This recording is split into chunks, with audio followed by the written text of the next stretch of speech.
So alright, magandang hapon mga kasusi, no? Si Retid kayo nagbabalik. So, meron tayong in-order sa Lazada na wireless microphone. So, nagsasalita tayo ngayon is wala pang mic. So, i-unbox natin at titingnan natin ang kanyang resulta. O, kung gaano kaganda ang kanyang output sa kanyang mic. Alright? So, tara, samahan nyo ako para mag-unbox.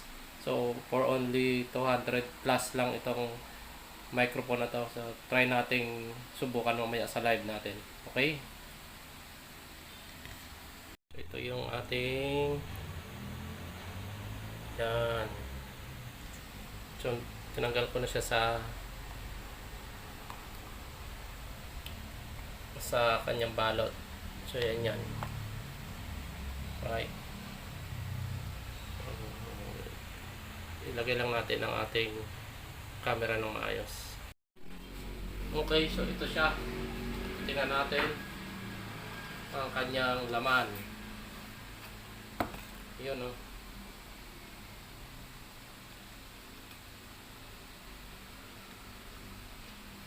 Ito yung isang mic.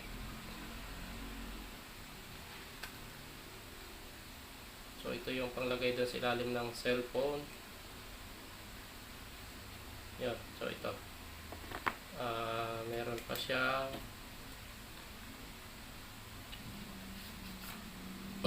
Nandito yung kanyang manual. So tapos meron siya ano to? Ito yung cord niya. So ito yung cord niya, no? Type C. So Type C na rin to. Ganon din itong mga naka Type C pala. Pag nag-order kayo, dapat kung iPhone is meron nakalagay doon na for iPhone. So kung pang Android, so Type C or yung isang klaseng Android, no? Kaya yung pinadala nila, good job sa seller natin, no? So hindi tayo nabudol.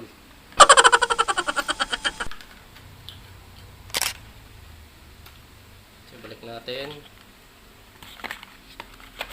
So i-demo natin, no? So meron palang apps dito na tayong dapat i-upload kapag hindi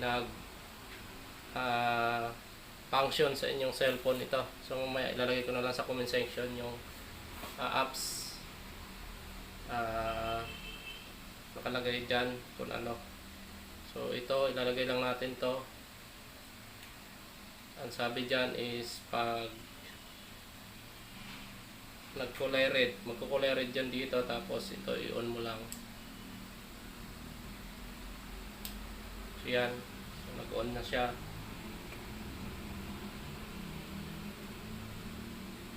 Ganon din tong isa.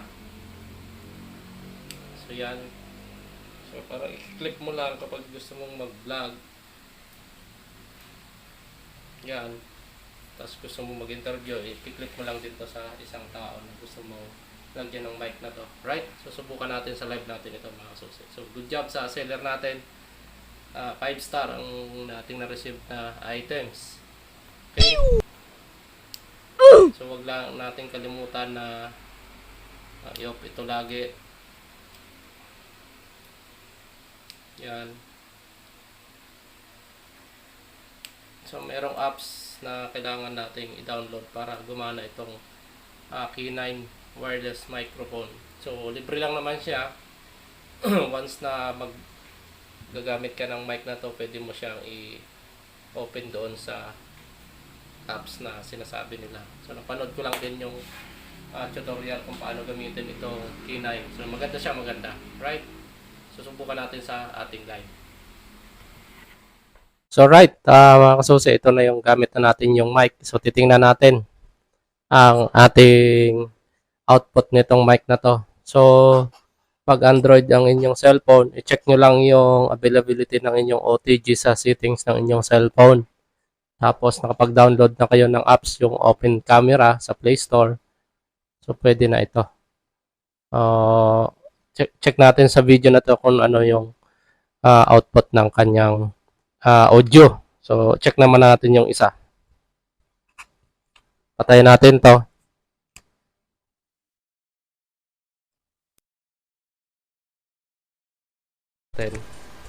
Ito naman ang bubuksan natin. Check natin na kung abot ba dito sa loob.